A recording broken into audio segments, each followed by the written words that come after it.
Hello दोस्तों, कैसे हैं आप लोग। आई होप करता हूँ आप लोग एकदम अच्छे ही होंगे। और मैं लेकर आया हूँ पावर द मिस्ट्री का पार्ट 11। हाँ जी, आपने सही सुना, पार्ट 11। चैनल पे नहीं हुए चैनल को सब्सक्राइब कर देना और वीडियो को लाइक से ज़रूर कर देना। और अगर प्रीवियस वीडियो ना देखी हो तो जाकर देख लो यार, क्या कर रहे हो। तो हम वीडियो को स्टार्ट करते हैं। तो स्टोरी की स्टार्टिंग में हमें गैलेक्टिक यूनिवर्स में हमारे मिस्सो को दिखाया जाता है, जो कि तारा और सासुके के साथ बात कर रहा होता है और वो उसी कैसल में होता है। मिस्सो देखता है कि वो कैसल जो होता है वो बहुत ही अंदर से खूबसूरत होता है। मिस्सो तारा से कहता है कि तारा, सच में ये कैसल जितना बाहर से दिखने में खूबसूरत है उससे कई ज़्यादा खूबसूरत इसके अंदर है। मैंने आज पहली बार कैसल देखा है। तो तारा मिस्सो से कहती है, क्या तुमने आज पहली बार कैसल देखा है। मिस्सो कहता, हाँ मैंने पहली बार देखा है। फिर तारा हंस के कहती है, अच्छा। और वो कहती है कि मैंने तुमसे अभी सबको इंट्रोड्यूस नहीं करा है सही से। फिर तारा बताती है, ये मेरे दोस्त हैं, इसका नाम सोरा है और इसका नाम साकी और ये है मिकासा और ये हाजिमी, और इन्हें तो तुम जानते हो, मेरे बड़े भैया सात्सुके। मित्सो सबसे इंट्रोड्यूस होता है, सबको हेलो बोलता है और सभी से मिलता है। तारा से सभी से मिलाती है। फिर मित्सो पूछता है तारा से, तारा तुम्हारी मॉम नहीं है। फिर जब ये बात तारा और सात्सुके बाकी सब सुनते हैं तो सब एकदम शांत हो जाते हैं। मित्सो देखता है तारा, सात्सुके और बाकी सब उदास हो गए। फिर मित्सो तारा से कहता है कि तारा, मैंने क्या कुछ गलत बोल दिया, प्लीज़ मुझे माफ़ करना। तो तारा कहती है, तुम्हें माफ़ी मांगने की कोई ज़रूरत नहीं मिस्सो। फिर मिस्सो पूछता है कि तारा बताओ क्या बात क्या है। तारा कुछ बोल नहीं रही थी। फिर मिस्सो फोर्स करके तारा से पूछता है कि तारा आखिर बात क्या है, मुझे तो बताओ। तारा बताने लगती है कि ये बात बहुत पहले की है। जब मैं बहुत छोटी थी तब मेरी मॉम ने इस पावर को समन करने की कोशिश की थी, और जब ये पावर समन होने वाली होती है कि तभी बहुत सारे डीमन मेरी मॉम पे अटैक कर देते हैं, लेकिन मेरे डैड मेरी मॉम को बचा लेते हैं और एक डीमन उस पावर को छूने की कोशिश करता है, लेकिन जो मेरी मॉम है वो पावर को किसी भी गलत हाथों में नहीं जाना देना चाहती थी। और ऐसा करते एक हादसा हो गया जिसमें मेरी मॉम में तारा रोने लगती है और मिस्सो कहता है कि तारा शांत हो जाओ, और क्या वो अभी तक हैं। तारा बताती है, हाँ वो अभी भी हैं, पर ना ही वो ना बोल सकती है ना कुछ भी महसूस नहीं कर सकती, लेकिन अभी भी उनमें जान है।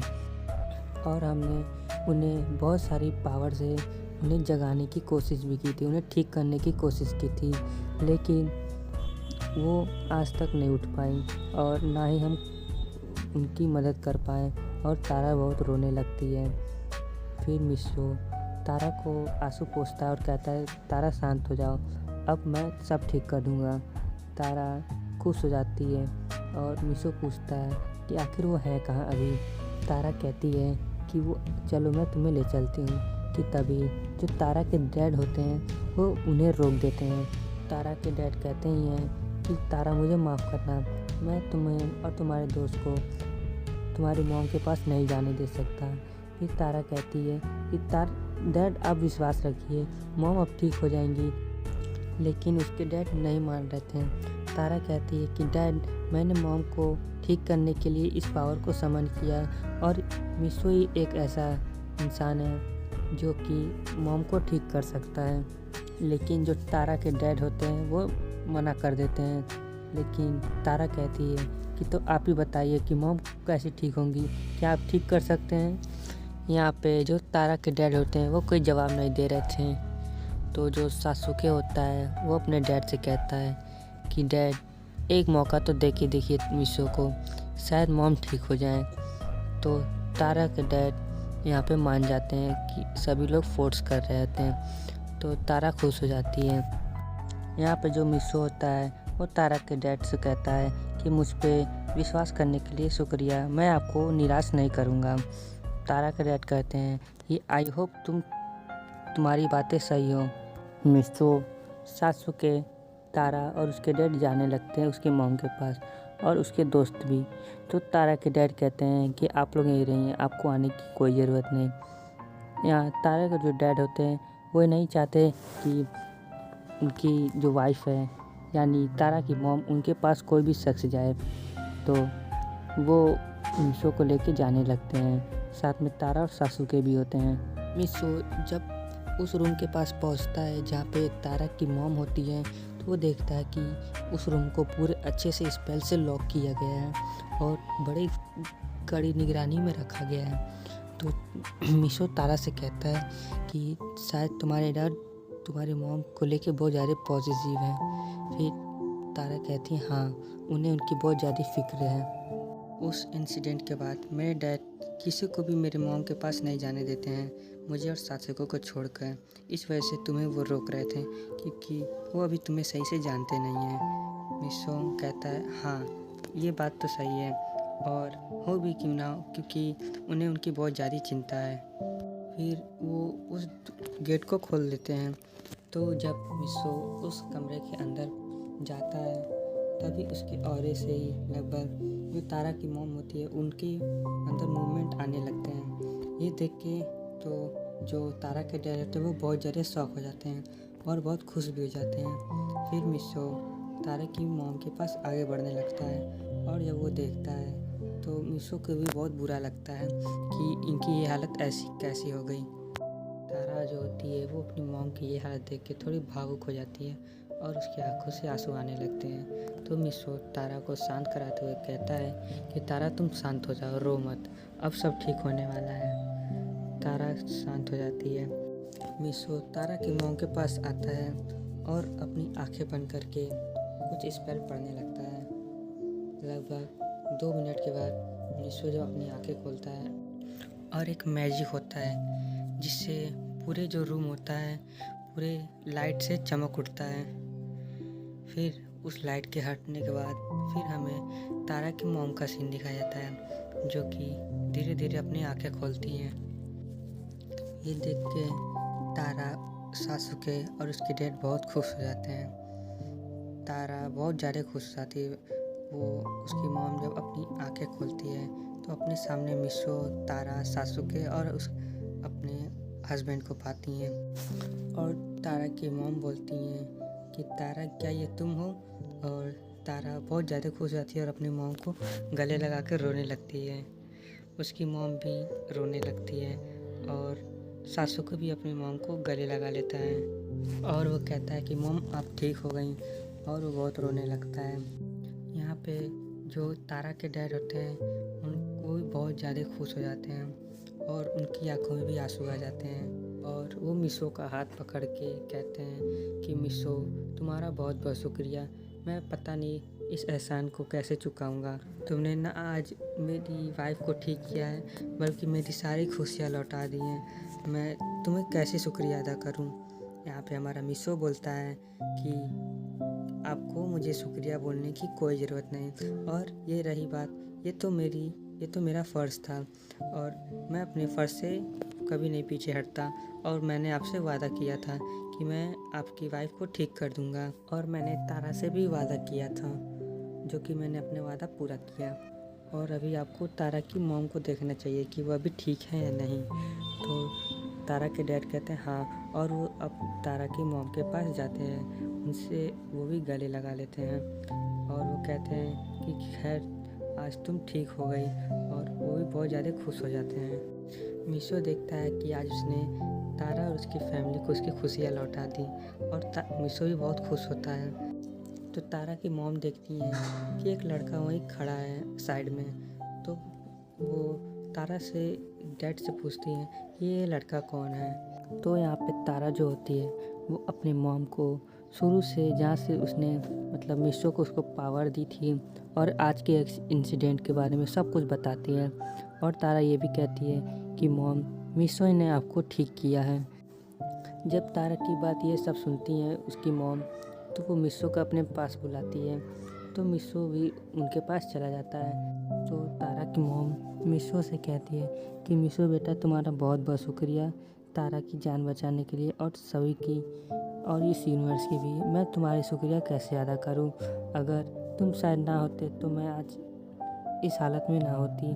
और वो भावुक हो जाती हैं तो मिशो को वो भी गले लगा के रोने लगती हैं। मिशो उन्हें शांत कराते हुए कहता है, आपको मुझे शुक्रिया बोलने की कोई ज़रूरत नहीं है, और मैंने तारा से प्रॉमिस किया था कि मैं आपको ठीक कर दूंगा, और मैंने अपना प्रॉमिस पूरा किया।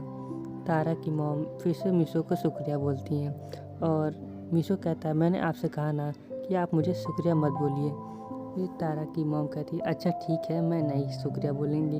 और वो कहती हैं कि तुम भी मुझे आप कहना बंद करो। फिर मिशो कहता है कि आप हमसे बड़ी हैं तो मैं आपको क्या बोलूं। फिर उसकी मॉम हंसते हुए कहती हैं कि तुम भी मेरे बेटे की तरह हो, तो तुम मुझे अपनी मॉम की तरह समझ सकते हो। मिशो कहता है, क्या मैं आपको अपनी मॉम कैसे मान सकता हूँ? तो जो सासुके भी होता है वो कहता है, हाँ मॉम, ये आप क्या कह रही हैं? तो सासुके की जो मॉम होती है वो कहती हैं, हंसते हुए कहती हैं कि हाँ क्यों नहीं, तुम भी तो मेरे बेटे हो, और मिशो ने आज इतना कुछ किया है, कोई अपना ही हो सकता है जो इतना कर सकता है। तारा, सासुके और उसके डैड भी इस बात को एग्री करते हैं। फिर तारा की मॉम फिर से मिशो को शुक्रिया बोलती हैं। फिर मिशो कहता है कि आपने अभी मुझे अपने बेटे जैसा माना है, तो मुझे आप बार बार शुक्रिया मत बोलिए। तो तारा की मॉम हंसती है और कहती है, अच्छा बाबा ठीक है, अब मैं तुम्हें शुक्रिया नहीं बोलूँगी, ठीक है मिशो? मिशो कहता है, हाँ अब ठीक है। तारा कहती है कि मॉम, मुझसे आपसे मुझे बहुत सारी बातें करनी है, और सासुके भी। तो उसके डैड भी कहते हैं, अरे मैं भी यहाँ खड़ा हूँ, मुझे भी बातें करनी है। सभी लोग हंसने लगते हैं। तो मिशो कहता है कि मुझे अब जाना चाहिए घर, अपने यूनिवर्स में। तारा कहती है कि क्या इतनी जल्दी जा रहे हो? और उसकी मॉम भी कहती हैं कि हाँ मिशो बेटा, तुम इतनी जल्दी जा रहे हो? फिर मिशो कहता है, हाँ मॉम, मुझे जाना पड़ेगा क्योंकि और मुझे थोड़ा काम भी है। तो जो तारा की मॉम होती है वो कहती है कि मुझे तुमसे कुछ बात करनी है। तो मिशो कहता है, हाँ बोलिए। तो तारा की मॉम कहती है कि क्या आप लोग बाहर जा सकते हैं? तो वो सासुके, उसके डैड और तारा को बोलती हैं। तो तारा बोलती है कि कौन सी ज़रूरी बात है मॉम, वो तो आप हमारे सामने भी कर सकती हैं। तो तारा की डैड भी कहते हैं कि ऐसा कौन सा ज़रूरी बात है जो हमारे सामने नहीं करना चाहती। तो तारा की मॉम होती है वो कहती है, मुझे कुछ ज़रूरी बात करना है, तो आप लोग बाहर चली जाइए प्लीज़। तो वो लोग भी कहते हैं, अच्छा ठीक है, हम जा रहे हैं। और वो तीनों बाहर चले जाते हैं। तो यहाँ मिशो पूछता है कि आपको क्या ज़रूरी बात करनी थी जो आप इनके सामने नहीं करना चाहती थी? मिशो की बात सुन के तारा की मॉम कहती हैं कि हाँ मिशो, मुझे तुमसे बहुत ज़रूरी बातें करनी है। देखो, जैसा कि मैंने तारा से सुना कि उसने पावर को समन भी कर लिया, क्योंकि वो मेरी बेटी है और वो एक एंजल है और मैं भी। तो तारा की मॉम की बात सुन के कहती, क्या आप एक एंजल हैं? तो वो कहती हैं, हाँ मैं एक एंजल हूँ, तभी मैं इस पावर को समन कर सकती हूँ। और जब शायद तुम 2 साल के थे, तभी मैं इस पावर को समन करके तुमको देना चाहती थी, क्योंकि मैंने तुम्हें ढूंढ लिया था, तुम ही थे गॉड ऑफ ग्रीस के ट्रू सक्सेसर। तो मिशो कहता है कि तब आपने मुझे ढूंढ लिया तो फिर मुझे मेरी पावर मिली क्यों नहीं? तो तारा की मॉम कहती हैं कि जब मैं उस पावर को समन कर रही थी तब लगभग समन हो ही चुका था, और वो जो एक डीमन था जिसने मुझ पे अटैक कर दिया था इस पावर को लेने के लिए। डीमन ने अटैक कर दिया था? हाँ, तारा ने मुझे बताया तो था। तो तारा की मॉम बोलती है, हाँ। मिशो पूछता है कि आखिर वो डीमन है कहाँ और कौन था वो? तो तारा की मॉम बताती है उसका नाम सिकाना था, और वो बहुत ही पावरफुल था, और जिस डीमन ने आज अटैक किया है वो उसके हुए भेजे हुए डीमन थे। तो मिशो पूछता है कि तो आपने उसे पहले क्यों नहीं हरा दिया था, आप भी तो बहुत पावरफुल थी। तो तारा की मॉम बोलती है, हाँ मैं हरा तो सकती थी, लेकिन जब मैं उस पावर को समन कर रही थी तभी उसने इस पावर को लेने की कोशिश की थी, जिससे मेरा फोकस टूट गया और मैंने एक स्पेल गलत पढ़ दिया, जिससे बहुत ही ख़तरनाक एक्सप्लोजन हुआ और लगभग मैं बच गई। और वो जो सिकाना था उसकी भी हालत बहुत ज़्यादा ख़राब हो गई थी, उसकी बहुत सारी पावर चली गई थी, और जब उसकी पावर वापस आएगी तो शायद वो वापस लौट के आएगा तुमसे तुम्हारी पावर लेने के लिए। और उसने बहुत ही इंतज़ार किया है, क्योंकि तारा अगर समन करती इस पावर को, अगर ये ऐसा फिर कुछ करता तो इस बार तो वो कभी भी इस पावर को ले नहीं सकता। इस वजह से उसने ये तय किया होगा कि जब वो पावर तुम्हारे अंदर चली जाएगी तो तुम्हें ख़त्म करके उस पावर को लेगा। और अब तुम्हें हमेशा चौकन्ना रहना पड़ेगा, क्योंकि वो कभी भी किसी को भी डीमन को भेज सकता है तुम्हारे पे अटैक करने के लिए, क्योंकि वो अभी खुद नहीं आएगा, कि उसकी अभी पावर आई नहीं होंगी मुझे जहाँ तक पता है। तो मिशो कहता है कि आप चिंता मत करिए, मैं सबको संभाल देख लूँगा। तो वो कहती हैं कि ये इतना भी आसान नहीं होगा, क्योंकि अब जितने भी डीमन आएंगे उससे कई ज़्यादा पावरफुल होते रहेंगे। और एक ही ये सिकाना बस नहीं है जो इस पावर के पीछे पड़ा है, और भी बहुत सारे लोग हैं जो इस पावर के पीछे पड़े हैं, और इस पावर को लेके वो पूरी यूनिवर्स को बदल सकते हैं। इसमें इतनी पावर है। तो मिशो पूछता है, तो मुझे तो ऐसा भी कुछ एहसास नहीं होता कि मुझ में अभी इतनी सारी पावर है। हाँ, तुम्हें खुद एहसास नहीं होगा, लेकिन तुम्हें बहुत सारी पावर है। और तुमने क्या उस बुक को ढूंढ लिया? फिर मिशो कहता है, क्या आप उस बुक के बारे में कैसे जानती हैं? तो वो कहती है, हाँ, मैं उस बुक के बारे में जानती हूँ जिसे तुम ढूंढ रहे हो, और जहाँ तक मुझे पता है वो बुक तुमने अभी तक ढूंढ भी नहीं पाया होगा। मिशो कहता है, हाँ मॉम, मैं इतनी ढूंढने की कोशिश किया हूँ, इतने सारे यूनिवर्स में गया, लेकिन किसी भी यूनिवर्स में उस बुक को मैं नहीं ढूंढ पा रहा हूँ। तो कहती हैं तारा की मॉम कि वो सिर्फ तुम्हें हेल यूनिवर्स में जाके मिलेगा। मिशो पूछता है, हेल यूनिवर्स ये कहाँ मिलेगा और ये कहाँ पे है? तो तारा की मॉम कहती हैं, ये तो तुम्हें खुद ढूंढना पड़ेगा, और उस यूनिवर्स के पास कोई भी यूनिवर्स नहीं होगा, ना ही कोई वहाँ पे रोशनी होगी। वहाँ पे सिर्फ गहराई में अंधेरा ही अंधेरा होगा, और तुम्हें उस बुक को वहीं मिलेगा। तो मिशो कहता है कि लेकिन मैं उसे ढूंढूंगा कैसे? तो वो कहती हैं कि तुम अपने ऑरे के पावर से उसे ढूंढने की कोशिश करना, और वो तुम्हें ज़रूर मिल जाएगा। मिशो कहता है, ठीक है, मैं उसे ढूंढने की पूरी कोशिश करूँगा। कि तभी तारा आ जाती है, और तारा कहती है, क्या आप लोग की बातें ख़त्म हो गई? फिर तारा की मॉम कहती है, हाँ हाँ, ख़त्म हो गई। तो मिशो कहता है कि ठीक है, मुझे अब चलना चाहिए। तो यहाँ तारा कहती है कि क्या मिशो, तुम इतनी जल्दी जा रहे हो? मैंने सोचा कि मैं तुम्हें अपने पूरा ये यूनिवर्स घुमाऊंगी अच्छी तरह से। फिर मिशो कहता है कि तारा, मैं कभी बाद में आऊँगा। फिर तारा की मॉम भी कहती है, हाँ मिशो, कुछ देर तो और तुम रुक जाओ। फिर मिशो कहता है, मॉम, मैं वापस ज़रूर आऊँगा आपसे मिलने के लिए। और रही बात इस यूनिवर्स की, तो मैं इसे अभी देख लेता हूँ।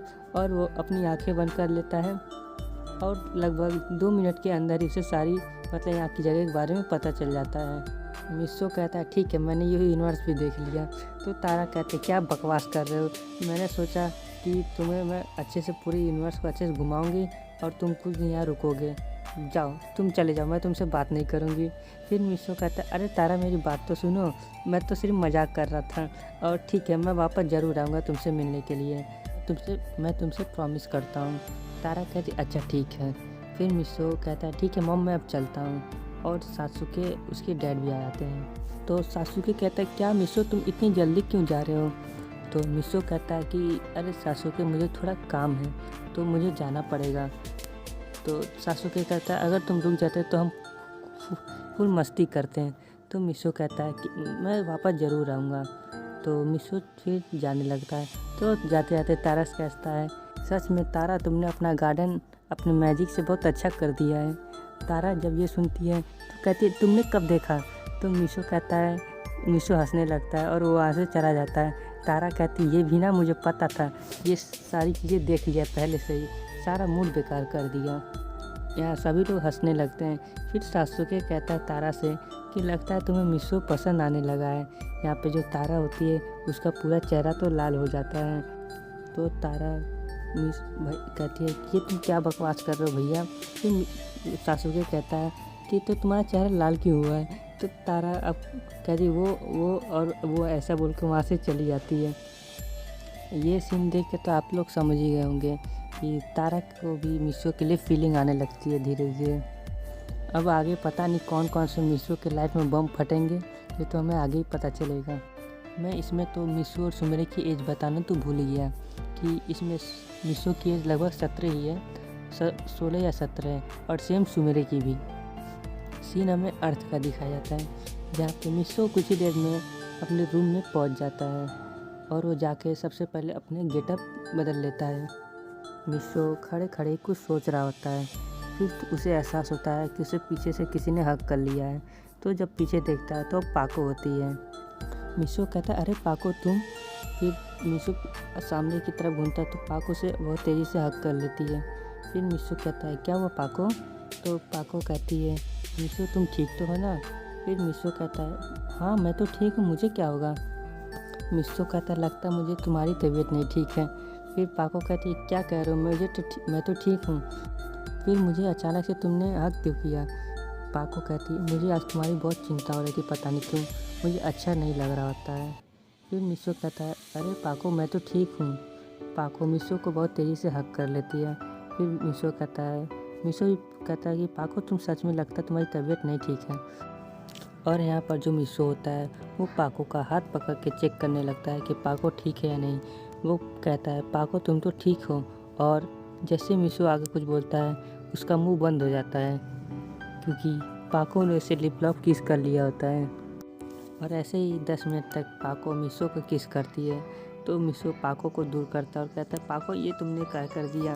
फिर पाको मिशो को हक कर लेती है और कहती है, बस मुझे ऐसे ही रहना तुम्हारे साथ ज़िंदगी भर। फिर मिशो कहता है, हाँ पाको हम साथ ही रहेंगे, पर तुम्हें आज हुआ क्या है? पाको कहती है कि पता नहीं, मुझे आज तुम्हारी बहुत चिंता हो रही थी और मुझे अच्छा भी नहीं लग रहा था, किसी काम में मन भी नहीं लग रहा था। तो मिशो हंसने लगता है और कहता है, अरे पाको मुझे क्या हो सकता है भला, जब तक मेरी केयर करने वाली इतनी प्यारी गर्लफ्रेंड या कहूँ तो मेरी फ्यूचर वाइफ है। यहाँ पे पाको मिशो की बात सुन के बहुत ज़्यादा शर्मा जाती है और मिशो को बहुत तेज़ी से हक कर लेती है। फिर मिशो कहता है, अरे पाको मुझे छोड़ो, कब से तुमने मुझे हक किया है? पाको मिशो से थोड़ा दूर होती है। फिर मिशो तब भी देखता है कि पाको अभी भी थोड़ी सी उदास है। मिशो पाको को बेड पे बैठाता है और पूछता है, पाको तुम अभी भी उदास क्यों हो, मुझे बताओ। फिर पाको कहती है कि मिशो मैं कब तक इस हेलमेट में रहूँगी तुम्हारे साथ? मैं भी तो तुम्हारे साथ इस बिना हेलमेट के रहना चाहती हूँ। मैं तुम्हारे साथ बहुत टाइम स्पेंड करना चाहती हूँ इस हेलमेट के बिना, वरना मैं तुम्हारे पास हमेशा पाको बन के आती हूँ। मैं अपनी रियल आइडेंटिटी के साथ नहीं आई हूँ तुम्हारे साथ, और मुझे हमेशा तुम्हारे साथ ही इस बिना हेलमेट के साथ रहने का मन करता है। फिर मिशो अपने मन में कहता है कि मुझे तो इसको पाको की आइडेंटिटी तो पता है, पर क्या इसे मैं बता दूँ? नहीं, अगर मैं बता दिया तो शायद ये तो मुझे छोड़ेगी नहीं, और रही बात बर्डमैन, वो तो शायद नाराज़ भी हो जाए और मेरी पूछेंगे कि मुझे कैसे पता इसकी आइडेंटिटी। मिस पाको मैं तुमसे ही सिर्फ प्यार करता हूँ, और क्या ज़रूरत है इस हेलमेट की, मैं तुम्हीं से सिर्फ प्यार करता हूँ। तो पाको कहती है कि नहीं मिस्टर, मुझे नहीं अच्छा लगता है तुम्हारे साथ इस हेलमेट के साथ रहते हमेशा, मुझे नहीं अच्छा लगता है, मैं तुम्हारे साथ बिना हेलमेट के रहना चाहती हूँ। पर मिशो कहता है, अरे पाको मेरी बात तो सुनो। पाको कहती है, मुझे कुछ नहीं सुनना, और पाको बहुत ज़्यादा उदास हो जाती है। यहाँ जो मिशो होता है वो कहता है, पाको तुम उदास मत हो, मैं बर्डमैन से कल पूछूंगा कि क्या तुम अपनी आइडेंटिटी मुझे बता सकती हो। तो पाको कहती है, कल नहीं आज ही। मिशो कहता है, अरे पाको हम कल बात करते हैं ना आराम से। पाको कहती है, नहीं मुझे कुछ नहीं सुनना, मुझे आज बात करना है तो आज ही बात करना है। तो मिशो कहता है, अच्छा ठीक है, मैं उनके पास कॉल करता हूँ। पाको कहती है, हाँ ठीक है, तुम बर्डमैन को यहीं पे बुला लो। फिर मिशो कहता है, हाँ करता हूँ कॉल, रुको। फिर मिशो अपना बैच लेता है और बर्डमैन के पास कॉल कर देता है। तो आज के पार्ट में बस इतना ही रखते हैं। आई होप करता हूँ आपको स्टोरी अच्छी लगी होगी। तो चैनल पे नहीं हो, चैनल को सब्सक्राइब कर लेना और कमेंट बताना स्टोरी कैसी लगी। तो कमेंट तो कर दिया करो गाइस, कमेंट तो प्लीज़ कर दिया करो। तो वीडियो को लाइक से ज़रूर कर देना। तो मिलते हैं नेक्स्ट पार्ट में, तब तक के लिए सायोनारा।